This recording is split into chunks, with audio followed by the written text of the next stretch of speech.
మెదక్ జిల్లా నర్సింగి మండలంలో కాంగ్రెస్ పార్టీలోకి దుబ్బాక నియోజకవర్గ ఇన్ఛార్జ్ చెరుకు శ్రీనివాసరెడ్డి నాయకత్వంలో మరియు కాంగ్రెస్ పార్టీ మండల అధ్యక్షులు ఆకుల శ్రీనివాస్ గౌడ్ ఆధ్వర్యంలో వివిధ పార్టీల నుంచి సుమారు 300 మంది కాంగ్రెస్ పార్టీలోకి చేరగా వారికి చెరుకు శ్రీనివాసరెడ్డి పార్టీ కండువా కప్పి ఘనంగా పార్టీలోకి ఆహ్వానించారు. ఈ సందర్భంగా మండల అధ్యక్షుడు ఆకుల శ్రీనివాస్ గౌడ్, పట్టణ అధ్యక్షుడు Sridhar Reddy, market vice chairman Rajender Reddy, Sampath Reddy, చెవుంట వ్యవసాయ మార్కెట్ కమిటీ మాజీ vice chairman Rajender Reddy, Narsingi high school మాజీ ఎస్ఎంసీ చైర్మన్ బకార్తో పాటు పెద్ద ఎత్తున చాలా మంది కాంగ్రెస్ తీర్థం పుచ్చుకున్నారు.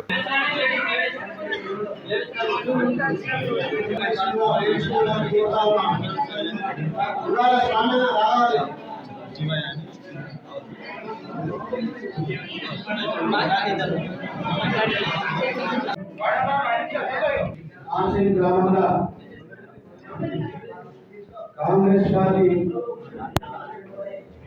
ప్రజా సంక్షేమ కార్యక్రమాలు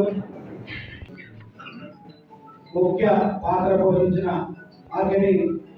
market committee vice chairman Rajendra Reddy గారికి, సోదరుడు సంపత్ రెడ్డి గారికి మరియు రెడ్డి సంఘం సభ్యులకు, ముద్రా సంఘం పెద్దలకు, సభ్యులకు, అమ్మలకు, అక్కలకు, పూలజంగా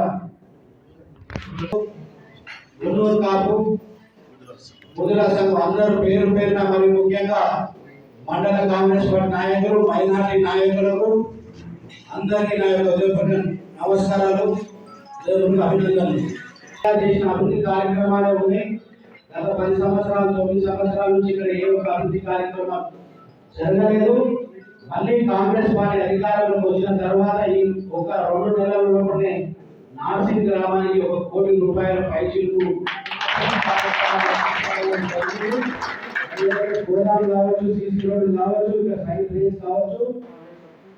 మరిన్ని అప్డేట్స్ కోసం మా ఛానల్ని సబ్స్క్రైబ్ చేయండి.